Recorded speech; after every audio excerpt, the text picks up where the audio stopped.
మిత్రులు, జై భారత్, జై జై భారత్. ఇప్పుడు ఒక ముఖ్య విషయం మీతో బాధాకరమైన విషయం మీతో షేర్ చేయాలనుకుంటున్నా.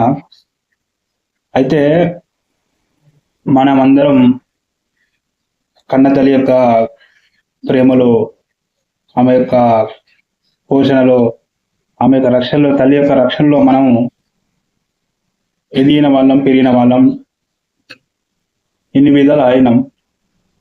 కానీ ఈ సమాజంలో విస్తుపోయే ఘటన ఒకటి జరిగింది. అత్యంత రక్షణ ఇచ్చే తల్లి తన ముగ్గురి కుమారు పాలిట మృత్యుదేవత అయి చంపడం జరిగింది. ఇది చాలా మాతృమూర్తి అనే పదానికి, వ్యక్తిత్వానికి, అమ్మ అమ్మ యొక్క చాలా అసలు విరోధం.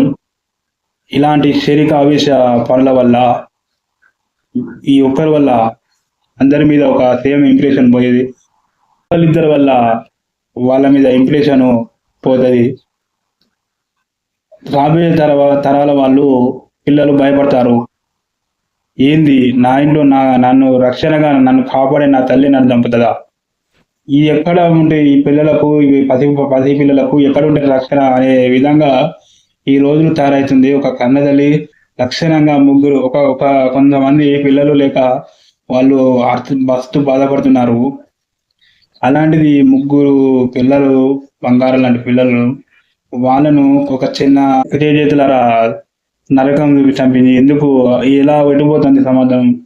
అసలుకు మాతృమూర్తి, శ్రీమూర్తి అంటే ఓపికకు చాలా ఎక్కువ ఉంటుందని మనం ఓపిక కూడా చాలా పనులు వాళ్ళకే అప్పచెప్తాం.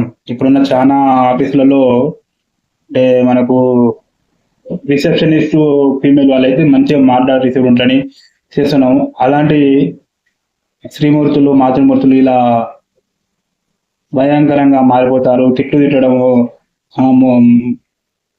అబ్బాయిల కంటే పురుషుల కంటే ఘోరంగా మాటలు, బూతు మాటలతో తిట్టడం చాలా బాధాకరం.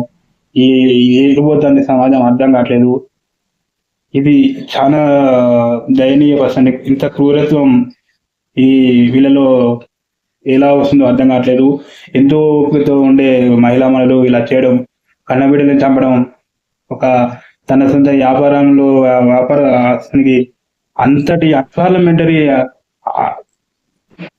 వరుస అవసరం లేదు. వాళ్ళకు అంతటి గౌరవమైన మాటలు మాట్లాడే అవసరం లేదు. కస్టమర్కు మనం 100 అయినా సంజాయి చెప్పాలి. నువ్వు 1,00,000 కస్టమర్లు ఉన్నా ప్రతి ఒక్క కస్టమర్కు సంజాయి చెప్పాలి. అదేని ఇప్పుడు నీ వల్ల మీ ఆఫీసులల్లో ఇప్పుడు స్టాఫ్ మీద ఫుల్ పడి ఇట్లా చేస్తున్నారు, మీరు కూడా ఇట్లా చేస్తారు అని వాళ్ళ మీద ఫుల్ పడుతుంది. మీరు సొంత బిజినెస్ కాదు సరిపోయింది, అయినా మీకు ఎడారే గతైంది. ఏంటి ఈ శ్రీమూర్తి లోకం ఎడిపోతుంది అర్థం కాదు. కన్నబిడ్డను చంపడం ఏంది?